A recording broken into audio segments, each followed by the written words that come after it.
My name is Bryan Malinis, Assistant Professor of Communication Studies. And I'm Howard Eskew. I am Associate Professor of Business. And Howard was assigned to be my mentor when I joined Mesa in the spring of 2016. The NFI cohort at that time was my favorite, obviously.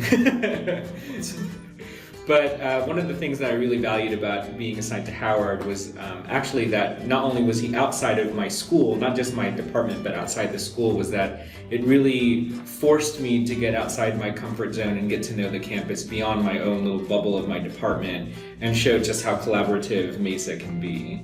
And I think that was the thing that I learned the very first semester when I first started here. Yeah, one of the valuable things about NFI is we teach each other and support each other to be not only great faculty members, but to be vital components of the Mesa community.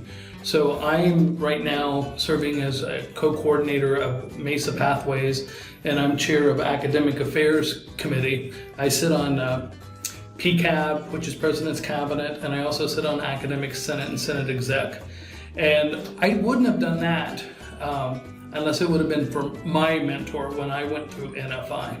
And Bryan, you're pretty active right now. Yeah, actually, in addition to co-directing the speech and debate team within our department, I got involved with governance by joining academic affairs because Howard was chair. So governance was not something that I thought I would be exploring on any campus, but for that to be the first committee I ever served on, I was a little apprehensive, but it was through your tutelage and through your motivation that I just stepped in there and realized, oh my gosh, I could really be of use here on this part of campus or this particular committee. So it really, again, encouraged breaking out of those comfort zones to explore some areas where you could really serve your campus more than just as an instructor in the classroom.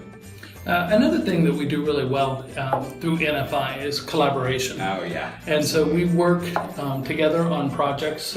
We had our own team project, which was with business and communications. But then later, Bryan now is a mentor, and I'm still a mentor. And the last group of our mentees, the four of us got together and we actually created a collaboration project that we were able to present, and I thought it was pretty remarkable and very usable. Absolutely, it was actually a collaboration between communication studies, business, and fashion. So looking at how we could all work together and teach some real life skills for all members that would be involved, all students who would be involved in that particular project. So we were really excited about it to see how you can really bridge those gaps across campus.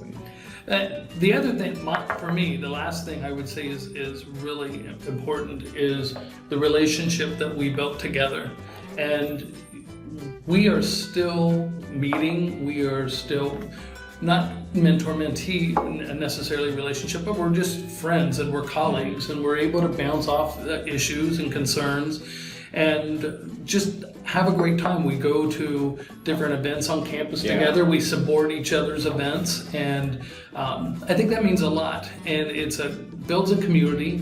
It allows us to have a voice, and it allows us to be change makers on this campus, not only for the campus, but for our students. Absolutely. At the end of NFI, you are supposed to have graduated, and so sometimes your mentee-mentor relationship you'd assume would fall apart, but like I said, I started in spring of 2016. It's now 2019, and we're still friends, we're still colleagues, and he still washes my car. I still do. It's kind of this tradition. And he vacuums my floor as a return favor, so it's a reciprocal relationship.